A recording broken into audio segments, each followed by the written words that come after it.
여러분 안녕하십니까. 우수근의 한중일TV의 우수근입니다. 우리나라의 무궁한 발전과 여러분의 무궁한 건승을 기원하면서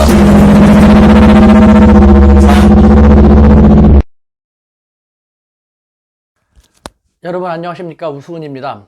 이번에는 좀 생뚱맞게 중국 스타일과 미국 스타일, 중국식과 미국식을 비교해 보겠습니다.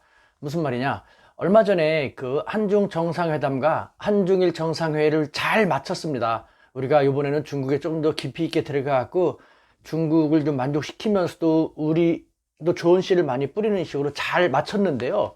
우리의 일부 언론들은 흠집내기에 여념이 없습니다. 딴지거리는데 여념이 없는데요.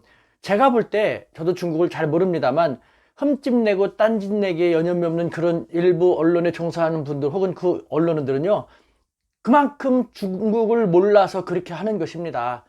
요번에 우리 정부나 대통령께서는 정말 잘했는데 저 잘한 것이 문제가 있다, 잘못됐다라고 말하는 것은 자신들이 문제가 있다는 거거든요. 더 큰 문제는 자신들이 그만큼 중국에 대해서 무지하다, 아무것도 모른다, 편견 속에 있다, 선입견 속에 있다 라는 것조차도 모르고 마구마구 써대고 언론이란 이름으로 이야기를 하니까 그것을 보고 듣고 읽는 사람들은 그것만 보고 어떻게 생각하겠습니까?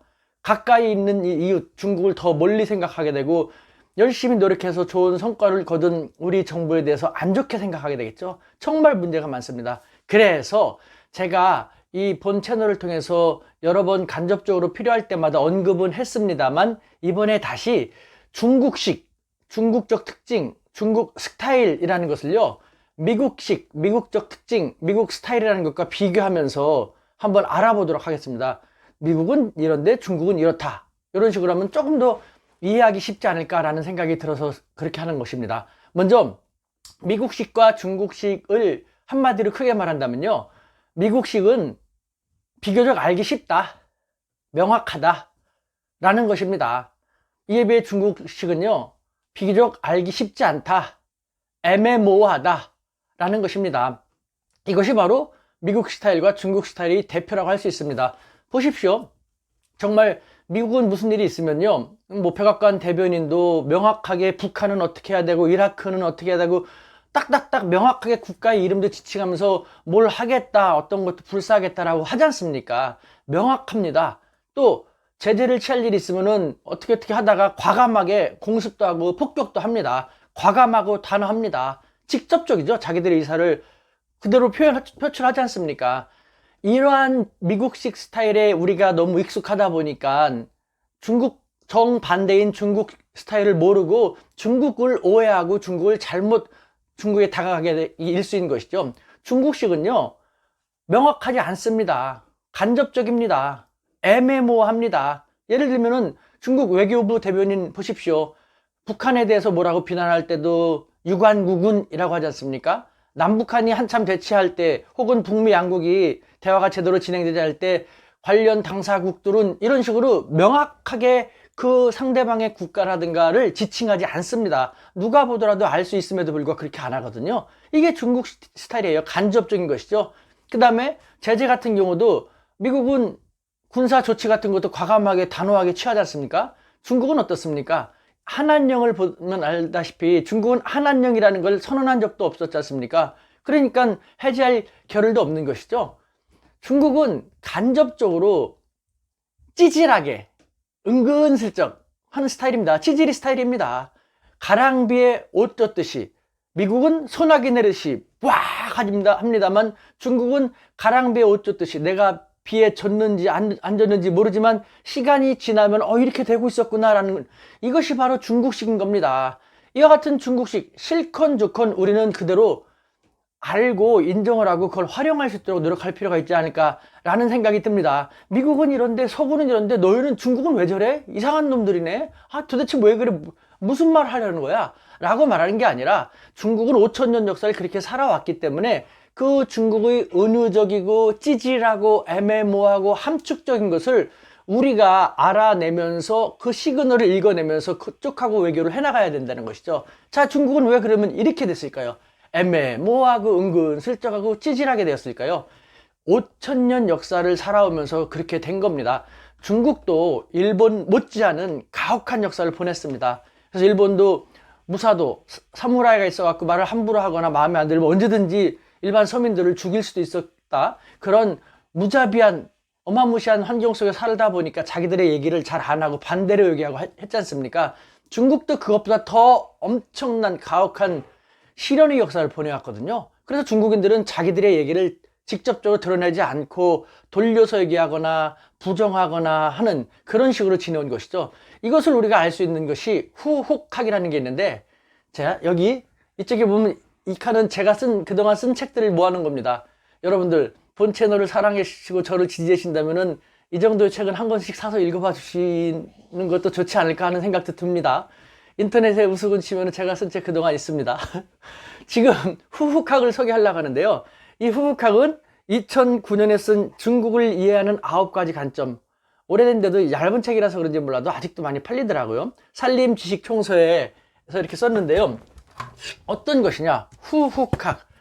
중국은 이 후혹학을 토대로 지내왔다라고 해도 말이 과언이 아닙니다.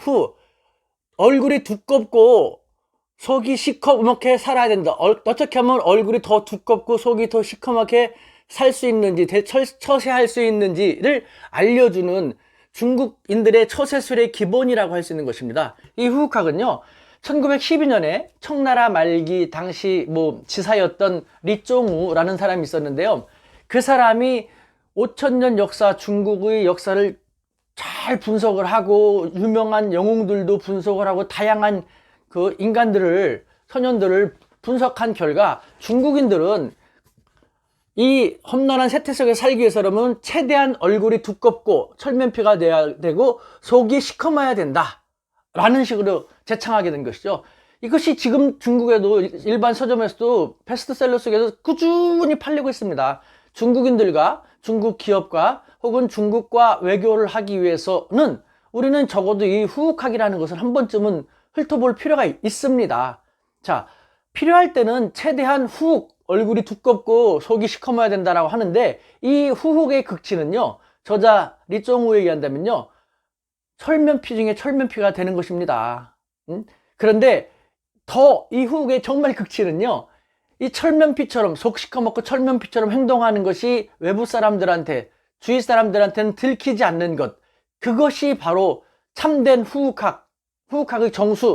후혹의 정수라는 것이죠. 즉, 후혹을 행할 때는요, 표면적으로는 반드시 인의나 도덕, 공자와 맹자의 가르침으로 포장을 해야 된다. 안 그런 척 하면서, 들키지 않으면서 해야 된다는 것이죠. 명백하게 자기가 하고 싶은 의도를 드러내서는 안 되고, 최대한 애매모호하고 은근슬쩍 하면서 유사시에는 부정할 수 있는 여지도 두도록 얘기하는 것이 가장 잘하는 것이다 라고 역설하고 있기도 합니다. 바로 중국은 이와 같은 후혹학에서도 알 수 있는 것처럼요, 애매모호하고 간접적이고 찌질하고 은근슬쩍하고 가랑비에 옷 젖듯 하는 이 중국적 스타일은 바로 여기서 나온 것이죠. 그렇기 때문에 우리는 중국을 이해할 때는 이 후혹학의 가르침대로, 후혹학에서 적시하는 대로 그와 같은 중국 스타일이 있으니까 우리가 너무 미국을 대하듯이, 서구를 대하듯이 대하는 데 익숙해가지고 그렇게 하지 않는다고 이상하다, 쟤는 뭐 같다 라는 식으로 생각하지 말고, 중국을 대할 때는 중국의 그 자세를 잘 알고 접근해 나갈 필요가 있다는 것이죠. 이런 중국에 대한 기본적인 공부도 과연 얼마나 제대로 했는지, 이 몹쓸 글을 멋대로 써대고 헛된 말을 멋대로 해대는 언론 같지 않은 언론, 기자 같지 않은 그 기자들 반성해야 됩니다. 2020년 중국과의 관계가 새롭게 좋아질 텐데요, 이 중국을 우리가 보다 더 잘 활용하고 그 중국과의 윈윈을 주도하기 위해서도요, 중국에 조금 더 다가갈 수 있도록 공부하십시오. 제대로 공부하십시오. 우리 입장에서만 바라보지 말고 중국의 입장에서도 바라보는 역지사지가 제대로 돼야지만 우리는 중국을 잘 리드하고 활용할 수 있다는 것입니다. 안 그러면 요번에 우리 대통령 잘하고 오셨는데도 계속 흠집만 내고 안에서만 자충우돌하고 자중질환을 일으키는, 그래서 우리는 또 계속 피해를 보고 또 패배를 하게 되는, 상대방 국가들이 우리를 조롱하는 그런 꼴을 면하지 못하게 됩니다. 반성하시기 바랍니다. 대한민국 파이팅입니다.